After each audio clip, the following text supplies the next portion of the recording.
Good morning, everyone. Thank you for joining me for our special edition Tony's Take. I wanted to say that like I'm a newscaster and there's breaking news.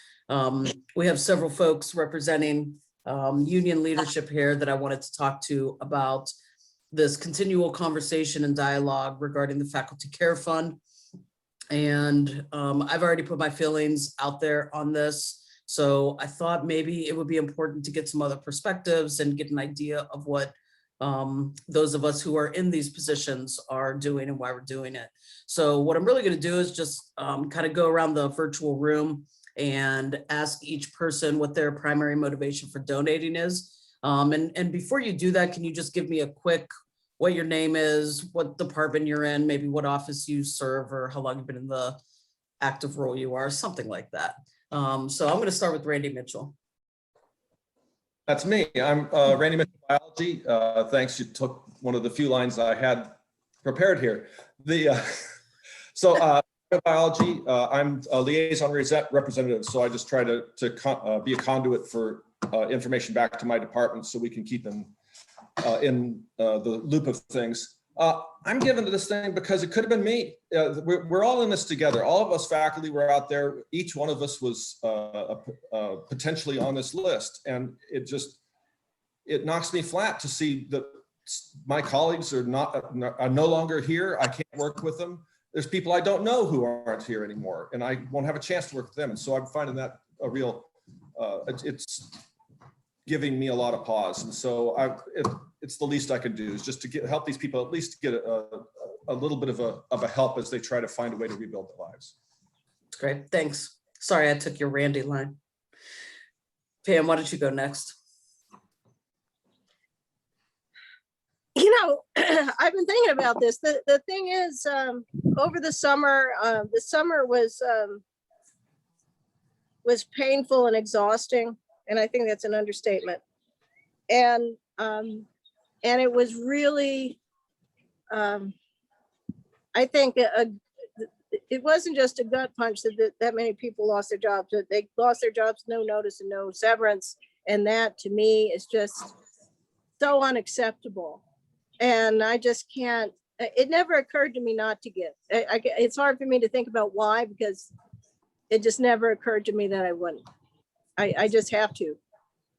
And because it's the right thing to do. I am convinced it's the right thing to do. So, and also I have a fair amount of survivor's guilt, like a lot of people. Yeah, you've talked about that, I think, before. Also, that was Pam Schultz, for those of you who don't know her. Although I'm sure everyone does. Was I supposed to? Well, I mean, I'm pretty sure if there's one person on the screen that everyone knows, it is likely you. So I think it's okay. All right, I'm going to shift over to Rich. Hi, I'm Rich Loneville. I was on the negotiating team this year as chief negotiator.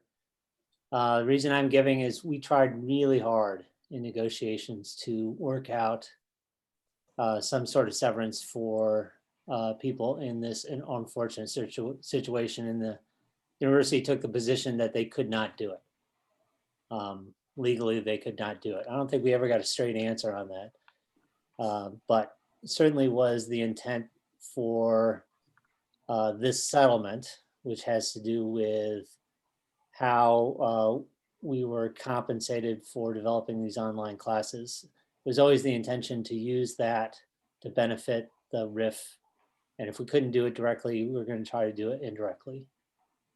So that's why I'm giving. Thanks. Ira, you're in the center of my screen. Ira Sosowski from the Department of Geosciences. And I've been active in the union for probably about 10 years. And I'm currently the treasurer. And I guess the way that I see it is, if you're in a boat and somebody is thrown overboard, you'd want to extend a helping hand to them. You'd hopefully want to pull them back on board. But if you can't do that, at least you'd want to give them something that would help them stay afloat. And to me, making a donation to the Faculty Care Fund is a small way to do that. That's great. That's good. Where were you when Jack needed saving after the Titanic sunk and Rose just kicked them off that door. That would have been super helpful. Room for both of them. There was room, exactly, like Iris said, you would help them back up. I love that metaphor. John, you're next. My name's John Huss. I'm in the philosophy department. I've been in the union ever since I've been at the University of Akron, except during times when I was not eligible to be in it. But I love AUP and I love our chapter. And one of the reasons that I love our chapter is because we care. And the whole reason for my giving, I'd say there's two. First of all of a sudden, I came into possession through the action of our union, the negotiating team, into a chunk of change that I never thought I would have. And I see a golden opportunity to do something with that money that's going to benefit people that very well could have been me. I know that it very well could have been me. I know how close things were. And so when you have all of a sudden money that you never, suppose you found $200 blowing down the street, and you could pick up that money and you could help somebody. That money, you know, you weren't expecting to have it. You know somebody who could greatly benefit by it. To me, it's a no-brainer to help people who need help when you have money that just came into your possession and you can do something good with it. Thank you. Kate, you're next.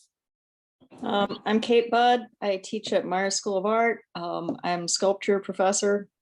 I'm also past president for like 2 more weeks, and then it's going to be Pam. I've been in the union since it first got formed, you know, and I've been involved in some way since then. For me, you know, like last summer was awful. It was, as Pam said, incredibly painful. It was sort of like, at the time, it felt like I was standing at the top of the cliff. And there were 97 people clinging onto the edge of the cliff. And I'm standing there going,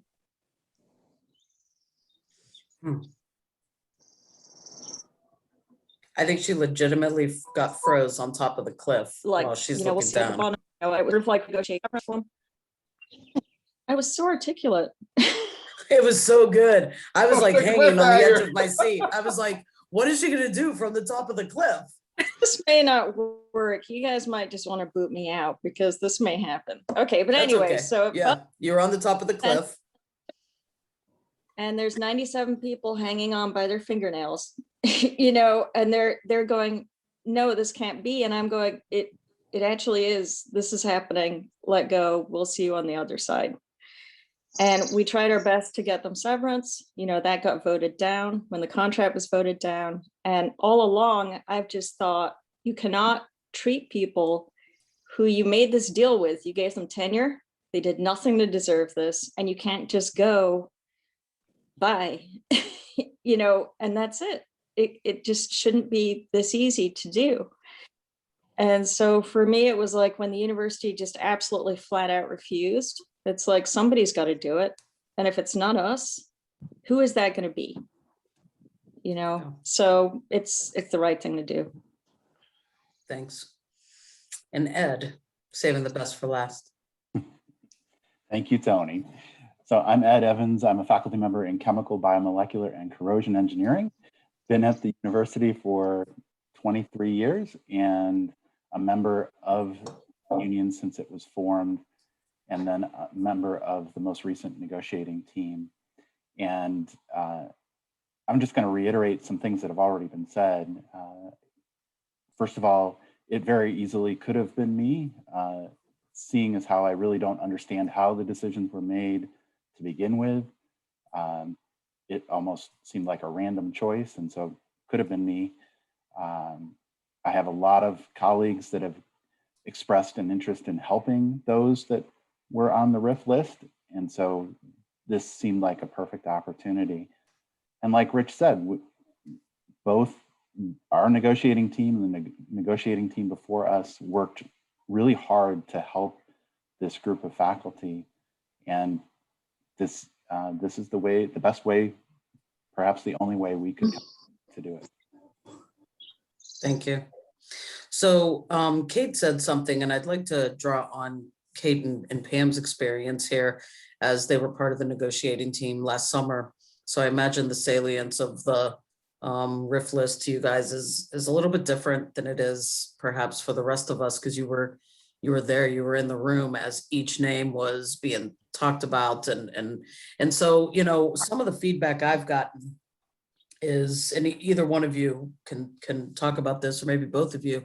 Some of the feedback I've gotten is, well, we voted this down. Like, they should have been given a severance last summer if the union would have supported that contract and would have told people to vote for it, then they would have gotten their severance. So, you know, why should we pay now for something that was voted down in the summer? Let's say I'm a person that voted yes for that. Why should it come out of my pocket now? Well, I'm sorry. I'll try to go first on that. You know, the thing is, we were presented with a list of 96 names to fire, and being asked to say yes to that was just something I couldn't do personally. And it was something the majority of the members couldn't do. I have to go to arbitration, fight it out there, because I was really confident we had the better argument. We had a good chance of winning that fight. And as it happened, we lost. We still, I think, had the better argument. We had the better briefs. I will, to my dying day, believe that we did the right thing all the way down the line. We are in an impossible situation where there was no good choice. Well, I think Pam said it's just, you know, a sort of a Sophie's choice. Both choices bad. And if you vote for firing or laying off your faculty members, then you're also, they would get this severance. And also that would have been a really short contract. So that was another, you know, negative to voting for that thing that also came with severance. So there's also been lots of conversation, and actually, Ira, you were someone that I thought talked about this, if I remember correctly, in some EC meetings. There's been a lot of conversation about who should be the recipients of the money. So there seems to be lots of, everyone has an opinion on these people should get it, but these people don't. So only dues paying members should get it. Only people who are in a particularly poor financial circumstance should get it. So can you talk a little bit about, you know, what limits we placed on it or didn't place on it and why you support that? Yeah, sure. I think the way I look at it is there were two end members. We could have been absolutely most restrictive in who could receive the money, saying that you had to have been a union member and you have to currently be in deep financial straits and unemployed. Or we could have gone the other way and been completely open and said, anybody who was on the original 96 RIF list is eligible for it. Now, some of those people already have other jobs. Some of them took accelerated retirement. There's a lot of, you know, a lot of individual situations. And what we went with the EC was sort of the middle road. So you're not required to have been an AAUP member, though in fact, I think most of the people who are applying for this fund, I think 85% of them are former members of the union. And, you know, that's the middle ground that we chose. So, you know, for me, that's not, although I would prefer that everybody be a union member, it's not a blockage to me wanting to support our colleagues, all of whom suffered greatly by being let go. Ed, I know that you've had some kind of comments on this as well. So I sort of want to pick up on a theme that Rich brought up earlier, and that is our negotiating team, this most recent negotiating team, really made it a point to try to create a contract that was as fair and as positive for all of the faculty that we represent. That was what we were trying to do as a group. We didn't think about it, one group in particular over another one. And this is the same sort of thing. We're all trying to help and support the bargaining unit faculty. Can I say something, Tony? You sure can, Rich. So I was also a former grievance officer, and as a grievance officer, you represent everybody, all faculty, whether or not they're union members. In fact, we never even ask. And that is the charge of the chapter, is that we are the sole representation of the faculty to the administration. And it's sort of like NPR. You get the benefit whether or not you pay for it. And you should pay for it, and you should support it, and you should feel bad if you're not, but you get it regardless. And I think that's consistent with that idea. Yeah, that's good.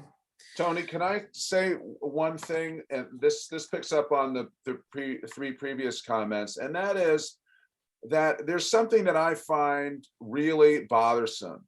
And that is that there are some people who, if they think anybody undeserving benefits from something that benefits the vast majority of people who we're targeting and trying to help, and if there's one or two people who, like, how they worm in there and get this benefit, that all of a sudden that justifies canceling or negating or saying there's something wrong with the whole program.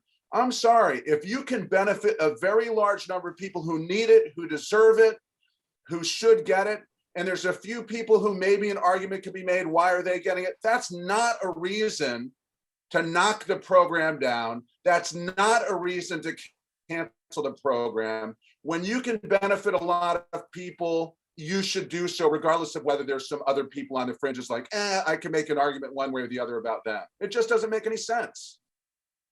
Yeah, that's good. Thank you.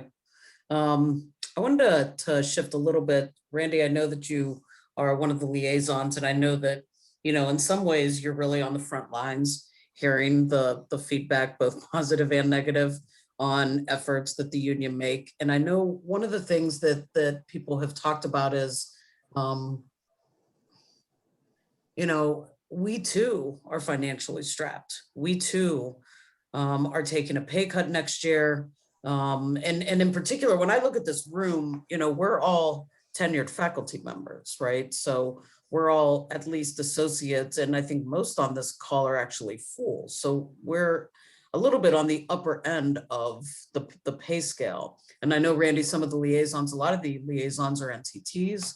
They're not on the upper end of the pay scale. And so I'm wondering, you know, how you have talked with them about, you know, how do you justify, hey, I could be in financial straits, like I need the money. Is it an all or nothing perspective? Is it something that you still feel like, look, I don't know. How have you sort of thought about the liaisons, or what kind of feedback have you been getting?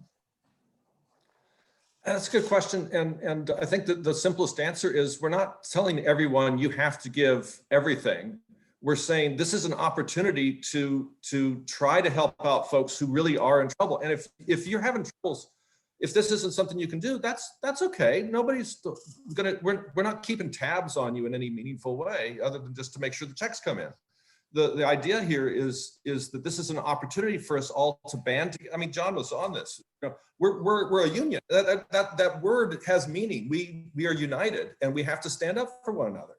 And so those of us who can well, and those of us who can't, are going to do what will be most helpful.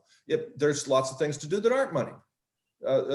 We can support one another, and so it's a non-issue. This is an opportunity. It's not, and something we want to encourage, but it's not something where we're forcing you. It's a very different thing. Yeah.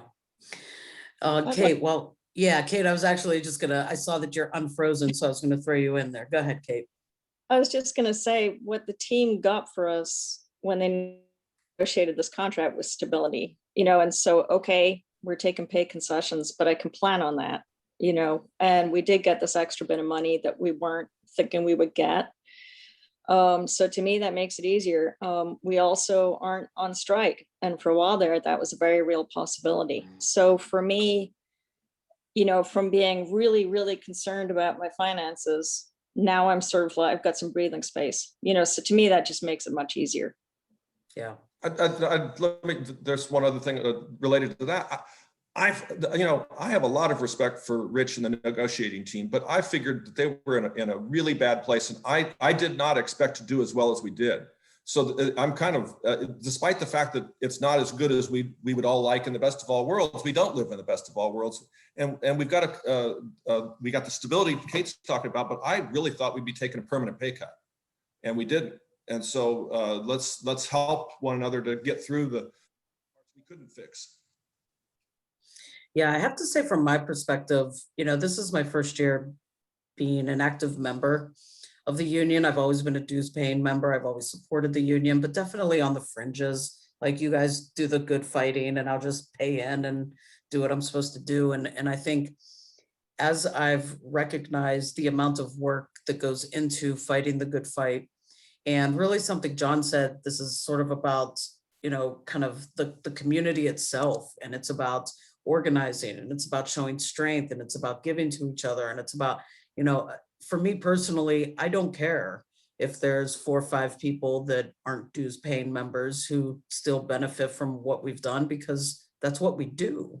Like Rich and Ed said, when we negotiate the contract, it's not just for dues paying members. We wish everyone would join the union. I'm sure Ira in particular does, since he's our treasurer and gets to see, our financials every month and be like, man, it would be really nice to have more money in this. But, but it is what it is. That's the way our membership works. And so I really, for those of you out there who are kind of new to understanding the union and the workings of it, like I am, anything else you feel like you'd like to share that could help people decide to give? I don't know whether or not this will help people decide, but I mean, we were talking, I think in talking about that one-time payment and connecting it to the fund, some people think, oh, you're asking me to give that whole amount and I can't, or I just don't want to, or whatever. You don't have to tie your decision to that payment. You can just decide, what can I afford to give if you just want to give some whatever amount. I think every amount helps. Anyone can give. You can forward this along to friends, neighbors, colleagues across the country who might want to donate. So we're not just limiting this to the faculty at the University of Akron. We sent it also out to emeritus faculty. So I just think, to think about it more broadly than we want you to give the $3K or after taxes to the RIF. It's not just as simple as that. Give what you can if you want to give. While And that's- Pam's checking that, I'll just Yeah. say that, we've received donations as small as $10 and as large as $3,000, and every donation is appreciated. That's great. So, so far we have $26,850 that have been actually donated. That's money we have. On top of that, there are unfulfilled yet pledges of $28,640. So to reach our goal of 100,000, we have $44,510 left to go. And Ira, are there people who have been donating that aren't just faculty? Has it been beyond just the faculty? Yes, the bulk of our donors have been UA faculty, but we've also received donations just from the public and also from faculty at other universities. That's great. That's good to hear as well. So I see this also as kind of an organizing opportunity, now that I'm sort of thinking a little bit more about kind of the spirit of unions. I think this is a way to show our solidarity and to really demonstrate our strength. And I think it's incredibly important to give a small amount, a medium amount, whatever you think you could afford. And I think, to Randy's point and to Pam's point, we're not asking for anything. Like Ira said, we've had $10 donations, we've had $3,000 donations. So anything anyone could give is important. Tony, there was one other thing that I wanted to say. Yeah. And that is that we as a university and as the chapter of AAUP have an opportunity to really raise the status of unions in our country in what sometimes there's a tide against unions. And some of the stereotypes of unions is One of them is unions only care about their own members, and a lot of times they only care about their own leadership. Okay, this is the opposite of that. This is saying, like, we are gathering together as a union. We're using our organizing and fund generating capabilities to help a broad set of people who were affected by a situation that they did not create. Okay, so we're doing exactly the opposite of what unions are stereotyped as having their interests restricted to. So we are making a positive statement for our university. We're making a positive statement for our faculty. We're making a positive statement for our chapter. We're making a positive statement for unions in general. And we're making a positive statement about people who will take money that came into their possession that they weren't expecting and do something positive and good with it that benefits a broad range of people. So we're setting an example for other Americans. We're setting an example for other Ohioans. We're setting an example for other unions and union members across the country. And that's exactly what we should be doing. Here, here. John, anytime you want to switch and be the president and me go to VP, like, it's a good thing that I have lighters just everywhere. Like, I feel like I needed to, there was something happening that we were like, we're benefiting Americans now. Like, we're like, Is you're there a running for office. rouser aren't you? position? Tony, That's just, Tony, as I've said in private, I'm very proud to be your Pence. and as I've said in private, I'm very proud to be your Trumpster. So good for us. Although I've never heard Mike Pence speak as passionately as you did, even in the entirety of his entire career. I just don't think he has it. Was there a little fly buzzing around his head when he was talking? We'll see. We can't see. Look at his curly hair. We would have no idea. Right? Between he and I, we got the curl product going on. All right. Thank you everyone for spending the morning. I know it's the last week of classes. We are all super, super busy. So thank you. Thank you for talking. Thanks for sharing your passions with this. And I look forward to our next little get together. Thanks. Thanks, Tony. Bye.